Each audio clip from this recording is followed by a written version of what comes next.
উত্তর ভুল হয়েছে। যেই জল পান করেছে ওই ধর্মকুণ্ডের জলে ভাসা শুরু করেছে, সব কটা মারা গেছে, ফিরে আসে না। শেষে যুধিষ্ঠির মহারাজ গিয়ে দেখেন কি 4 ভাই ধর্মকুণ্ডের জলে ভাসছে। তো বলছে কি ব্যাপার, এরকম ভাবে কেন ধর্মকুণ্ডের জলে তোমরা ভাসছো? ওরা তো আর কথা বলতে পারে না, সব মারা গিয়েছে। কুণ্ডের পার থেকে ওই বকরূপী যক্ষ বলছে, তুমি কে? বলে আমি হলাম ধর্মরাজ যুধিষ্ঠির। আচ্ছা আচ্ছা, তো তুমি কি জল পান করবে? কিন্তু 4টে প্রশ্নের উত্তর দিতে হবে। যদি উত্তর না দিতে পারো, জল পান করলে তোমার ভাইদের মতো তুমিও মারা যাবে।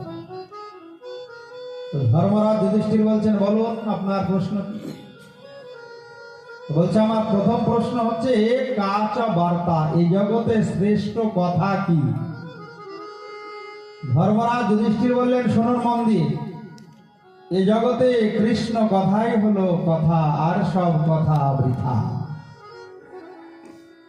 যে যত কৃষ্ণ কথা বলবে, কৃষ্ণ কথা শুনবে, তার জন্মটা ধন্য হয়ে যাবে। এটাই হলো শ্রেষ্ঠ কথা। শ্রেষ্ঠ পথ কি? এই জগতে শ্রেষ্ঠ পথ হলো মহাজনের পথ। মহাজনম জনগতস্য বন্ধা। মহাজন মহাজ্ঞানী যে পথে গমন করে, আশ্রয় করে ভগবানকে লাভ করেছেন, সেই পথই হলো শ্রেষ্ঠ পথ। 3 নম্বর প্রশ্ন, আশ্চর্য কি? অহন্যানি ভূতানি গচ্ছন্তি গ্রাম মন্দিরা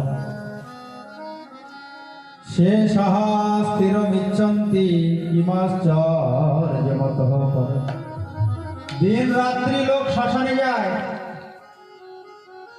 শ্মশানের চিতা জ্বলছে, তা দেখেও যারা বেঁচে আছে তারা ভাবতেও পারে না কটা দিন পরে আমায় ওখানে গিয়ে পুড়ে ছাই হতে হবে। দেখছে যে আমার মতে একজন মানুষ মরে গেল, শ্মশানে গিয়ে পুড়ে ছাই হলো, অথচ বাড়িতে লড়াই ঝগড়া অশান্তি করছি। ছেলে আমার, মেয়ে আমার, ভাই আমার, আত্মীয় স্বজন আমার, বাড়ি আমার, জমি আমার, আমার আমার আমার আমার হচ্ছে। এর চাইতে জগতে আশ্চর্য আর কিছু নাই।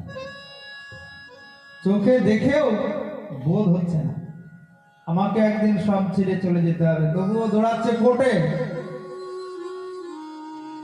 কেস করবো, আমার 2 হাত জমি নিয়ে নিল।